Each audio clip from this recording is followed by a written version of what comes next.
Right, so hello and welcome back to Books and Things and welcome to another video. And today I thought I would do a bit of a goals check-in and talk about how my reading goals are going so far in 2021.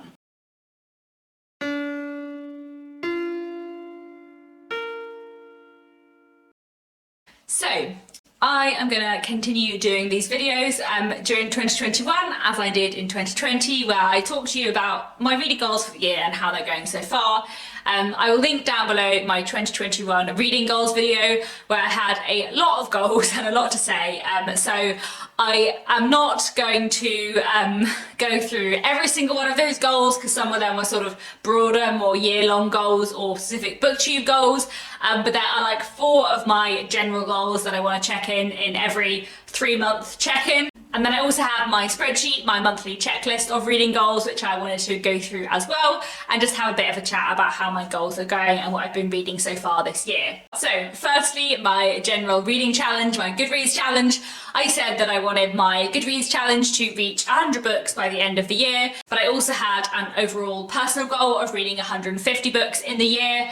And not reading more than 200 books in the year. And the reason why I have those different numbers is because I work in publishing, so I read a lot of books that are for work that I can't record on Goodreads because when I'm reading them they're not yet published. So I have like a Goodreads goal and then like a personal goal, how much I actually want to read in a year. So far this year I have read 49 books and Goodreads thinks I have read 37. So I'm well on track to read more than 100 books on Goodreads and more than 150 actually. Currently at this rate I'll still read like 190 something books in 2021, which is possibly more than I would like. As I spoke a little bit about in my 2021 reading goals, I don't necessarily want to be reading more than 200 books a year because I think possibly it gets to the point where there's too many and I'm focusing on like quantity over quality. But at the same time, I feel like one of the reasons why I like to read a lot of books is because of the variety. And I feel like if I'm focusing on variety rather than quantity, even though that kind of involves quantity, then that I kind of don't mind so much. I don't feel like I'm just reading for numbers if I'm reading for like reading lots of different things. But we'll see. So I feel like I'm doing all right in my main reading challenge, but I wouldn't mind slowing down the pace slightly. Another goal I had was in relation to my physical TBR and also to my little TBR jar. So I said that throughout 2021 I would like to try and keep my physical TBR down to between 20 and 30 books and also to read the majority of the books in my TBR buckets, which at the beginning of the year had 23 books in, which were all the books I had owned since before Christmas 2021. So the idea is that I read the books that have been on my shelves the longest throughout the year to make sure that they don't stay on the shelf for too long. So my physical TBR now at the end of March is at 40 books, which is obviously a little bit higher than I'd say was my ideal, but you know, it's fine. And then my TBR jar is down to 17 books. I've already read 6 of the books in here, which I'm pretty happy with for a quarter of the way through the year. That's pretty much a quarter of the way through the jar / bucket. So that is all fine and that's all good and I'm pretty happy with that. Another goal I had for this year was to read through my long-term Victorian TBR, which I made ages ago. I have so far read 1 of the books on that list, and there were quite a lot. I have read You Never Can Tell by George Bernard Shaw, which I read in March. So I haven't made much progress through the 19 books on that list, but you know, that's fine. Hopefully I'll make a bit more progress through that further on in the year. And then another goal that I wanted to check in with throughout these kind of reading goal updates was my aim to read more new releases. So I looked back on what I'd read so far in the first 3 months of the year, and out of the 37 books I've read so far this year that weren't for work, 10 of them were books that were published in the last like 2 years. So I'm pretty happy with that. I feel like that's pretty good going on reading a few more new releases. So, you know, pretty content with those 4 goals, though I could do with getting through my Victorian long-term TBR a bit better. And now onto the monthly reading prompts. So as you can see from the spreadsheet beside me, I have 11 reading prompts, which I have as a little checklist, and I try and tick off one thing for every prompt on this list every month. I don't necessarily need to tick off everything every month, but I would like to tick off most things every month.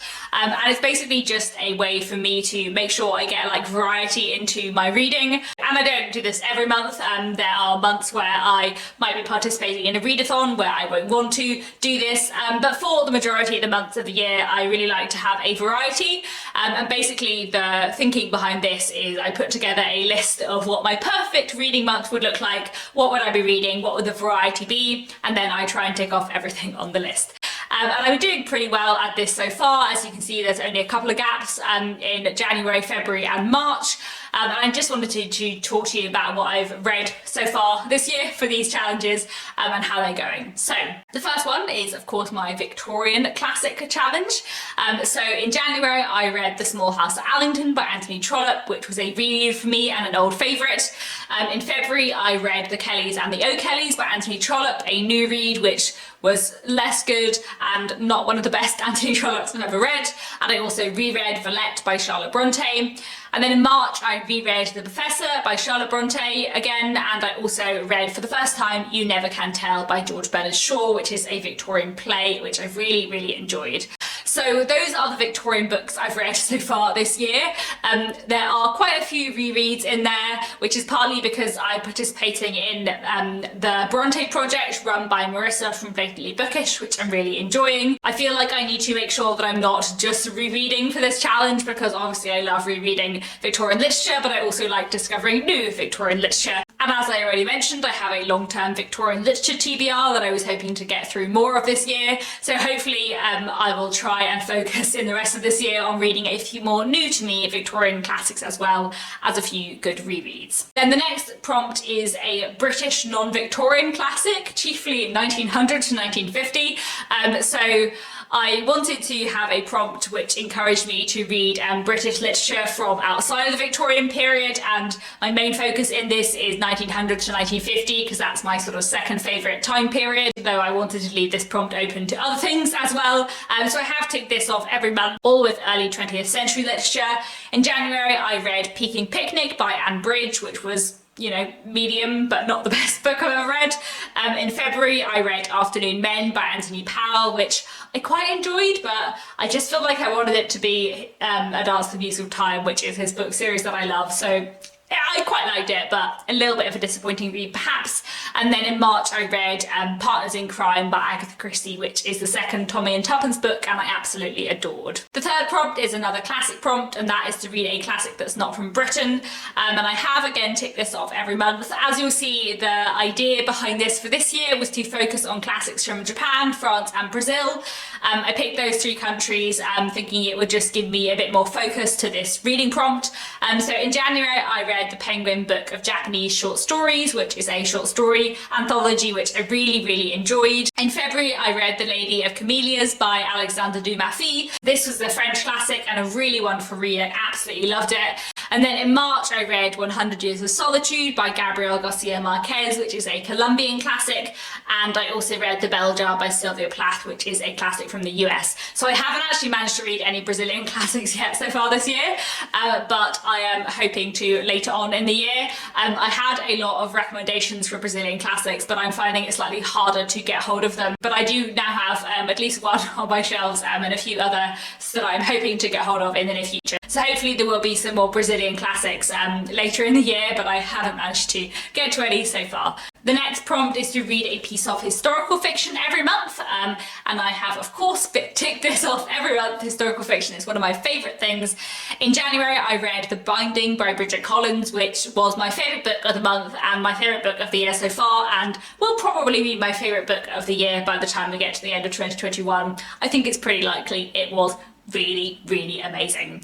In February I read The Silent Companions by Laura Purcell, which I didn't quite get on with, and I also reread Once Upon a River by Diane Setterfield, which is one of my favourite books ever and I adored. Then in March I read This Is Happiness by Niall Williams, Hinton by Mark Blacklock, and A Treacherous Country by K.M. Krumink, and A Treacherous Country I think was my favourite of those, definitely. Then my fifth reading prompt every month is to read some commercial women's fiction, and I've been doing pretty well on this so far this year. In January I read Love in Lockdown by Chloe James, which is a rom-com, and also Queenie by Candice Carty-Williams, which is a really fantastic piece of commercial women's fiction. Highly, highly recommend it. A really wonderful read.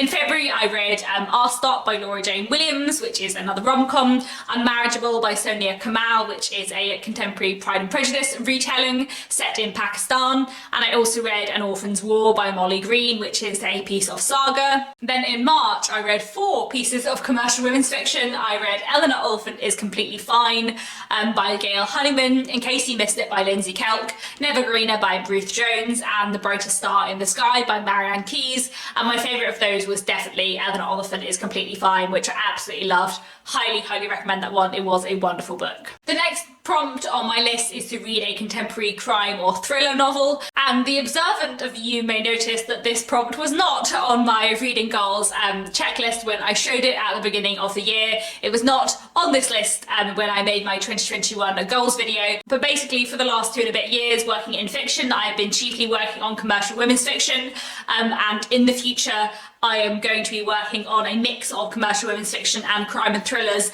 so I would like to slightly up my crime and thriller reading. I think that's quite important for me career-wise, and also like I always really enjoy crime and thrillers when I read them, but I don't necessarily tend to pick them up as often as I do commercial women's fiction. So I thought I'd just add in this prompt to the checklist to make sure I get to a crime and thriller nearly every month. So I didn't read anything for this in January, but in February I read Strangers by C.L. Taylor, which is a thriller that I really enjoyed. And then in March I read No Way Out by Cara Hunter and The Chalk Pit by Ellie Griffiths. I really enjoyed No Way Out, but I think my favourite of those 3 books was still Strangers, which I really loved. Then I also have a modern fiction other prompt, which I think basically throughout the year is going to be a weird mashup of literary fiction and middle grade, but that's fine. So in January I read Howl's Moving Castle by Diana Wynne Jones. Didn't read anything for this prompt in February, and then in March I read Lean Full Stand by John McGregor and Cart and Quither by Diana Wynne Jones.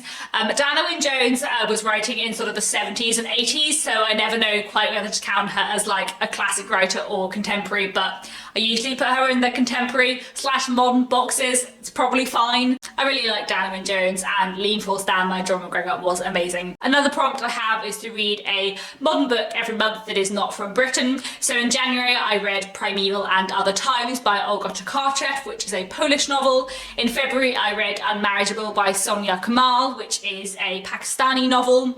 And then in March I read The Brightest Star in the Sky by Marianne Keyes and This Is Happiness by Niall Williams, which are both Irish contemporary works. And then I also read A Treacherous Country by K.M. Krumenk, who is from Australia, and I really enjoyed all of those books. Then I also have a prompt every month to read something that is not a novel. I am very aware that my natural instinct in reading when I pick up a book is to pick up a novel, but actually I really enjoy plays, I enjoy non-fiction, I enjoy a bit of poetry, I enjoy short story collections, so I should try and read things that aren't novels more often. In January I read The Penguin Book of Japanese Short Stories, which is a short story anthology that I loved. In February I read Dishonesty is the Second Best Policy by David Mitchell, which is a non-fiction work, a collection of newspaper columns. In March I read You Never Can Tell by George Bernard Shaw, which is a play, and also Partners in Crime by Agatha Christie, which is a short story collection, both of which I absolutely loved. They were 2 of my favourite reads of the month. So yes, I really should read more collections of short stories and more plays. Then my 10th prompt is to read something from my little TBR jar / TBR bucket, so that I can keep getting through the books that have been on my shelves for a while. So in January I picked out of the TBR jar The Penguin Book of Japanese Short Stories and also Primeval and Other Times. In February I picked out The Silent Companions by Laura Purcell, and in March I picked out Eleanor Oliphant is Completely Fine by Gail Honeyman. And then the final prompt on my checklist is to reread a book every month, which I've been doing pretty well at so far without really trying to. Partly I think because of the Bronte project, but also I really do enjoy rereading. So in January I reread The Small House at Allington by Anthony Trollope. In February I reread Villette by Charlotte Bronte and Once Upon a River by Diane Setterfield. And then in March I reread The Professor, also by Charlotte Bronte. All of which I really enjoyed. It's been really fun to do a bit more rereading so far this year. And that is it. That's how my reading goals are going so far in 2021. I'm pretty pleased with my progress so far, and I feel like I've read a big variety of books in the first quarter of the year. So that's it. Thank you very much for watching. Let me know down in the comments how your reading goals have been going so far this year. And I'll be back very soon with another bookish video.